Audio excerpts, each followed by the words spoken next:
భుజం నొప్పిగా అనిపించడము, చెయ్యి పైకి లేపలేకపోవడము, మనం డ్రెస్ వేసుకోవాలన్నా, తల దూకోవాలన్నా చాలా ఇబ్బందిగా అనిపిస్తుంది కదా! నైట్ నిద్రపోయినప్పుడు ఆ వైపు పడుకోలేరు. ఇలా చాలామంది షుగర్ పేషెంట్స్ బాధపడుతూ ఉంటారు. భుజం నొప్పికి గల కారణాలు, మనం అది తగ్గించుకోవడానికి తీసుకోవాల్సిన జాగ్రత్తల గురించి ఈ వీడియోలో చూద్దాము. భుజం నొప్పికి, షుగర్ వ్యాధికి చాలా దగ్గర సంబంధం ఉంటుందండి. ఎందుకంటే ఎవరిలో అయితే షుగర్ లెవెల్స్ పెరిగిపోతూ ఉంటాయో అడ్వాన్స్డ్ గ్లైకేషన్ ఎండ్ ప్రొడక్ట్స్ అంటాము. అవి తయారైపోయి జాయింట్లో ఉన్న కొలాజన్ మరియు టెండాన్స్లో డిపాజిట్ అయిపోయి ఈ జాయింట్లో స్టిఫ్నెస్ పెరుగుతుందన్నమాట. దానివల్లనే భుజం కదిలించలేరు. దీనిని ఫ్రోజన్ షోల్డర్గా పిలుస్తూ ఉంటాము. కొన్ని రోజులు ఫస్ట్లో అయితే మూమెంట్ ఉంటుంది కానీ పెయిన్తో బాధపడుతూ ఉంటారు. కొన్ని రోజులు అడ్వాన్స్ అయిన కొద్దీ గ్రాడ్యువల్గా మూమెంట్ కూడా రెస్ట్రిక్ట్ అయిపోతుందండి.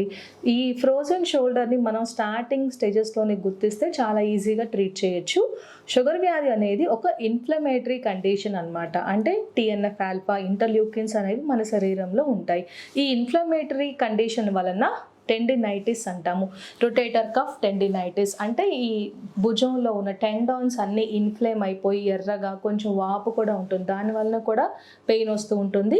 ఈ టెండినైటిస్ ఉన్న వాళ్ళల్లో మూమెంట్ బాగానే ఉంటుందండి, కానీ ఈ పెయిన్ అనేది మనం గమనిస్తూ ఉంటాము. మరి షుగర్ వ్యాధిలో ఉన్న వాళ్ళకి ఈ ఫ్రోజన్ షోల్డర్ వచ్చినప్పుడు మనం ఎటువంటి జాగ్రత్తలు తీసుకోవాలి? మొదటిది, షుగర్ లెవెల్స్ని మనం ఖచ్చితంగా కంట్రోల్లో పెట్టుకోవాలి. మనం ఆహారం తినకముందు 130 లోపు ఉండాలి. ఆహారం తీసుకున్న 2 గంటల తర్వాత 180 లోపు ఉంటే మంచిది. ఎవరిలో అయితే ఎక్కువ కాలంగా షుగర్ వ్యాధి ఉంటుంది, అది కూడా 40 సంవత్సరాల వయసు దాటిన వాళ్ళు, ఒబిసిటీ ఉన్నవాళ్ళు, స్మోకింగ్ చేసే వాళ్ళల్లో మనం ఈ ఇన్ఫ్లమేటరీ కండిషన్ ఫ్రోజన్ షోల్డర్ అనేది ఎక్కువగా చూస్తూ ఉంటామండి. మరి ఇది కంట్రోల్ చేయాలంటే మొదటి టిప్, బ్లడ్ షుగర్ లెవెల్స్ని కంట్రోల్లో పెట్టుకోవాలి. రెండవది, మనం తీసుకునే ఆహారం కూడా బ్యాలెన్స్డ్గా ఉండాలి. ప్రోటీన్ ఉన్న ఆహార పదార్థాలు ఎక్కువగా తీసుకుంటే ఈ కొలాజన్ టిష్యూ రిపేర్ అనేది జరుగుతుంది. కాబట్టి ఫ్రోజన్ షోల్డర్ని మనం త్వరగా ట్రీట్ చేసుకోవచ్చు. ఎర్లీ స్టేజ్లోనే ఇది గుర్తించి, నొప్పి వస్తుంది అనగానే మన వాళ్ళకి నొప్పిని భరించే గుణం ఎక్కువగా ఉంటుందండి. కొంచెమే కదా తగ్గిపోతుంది అనుకుంటారు, కానీ ఎప్పుడు మీరు దానికి ఒక సీరియస్ అటెన్షన్ ఇవ్వాలి అంటే ఈ నొప్పి రోజంతా ఉండడము.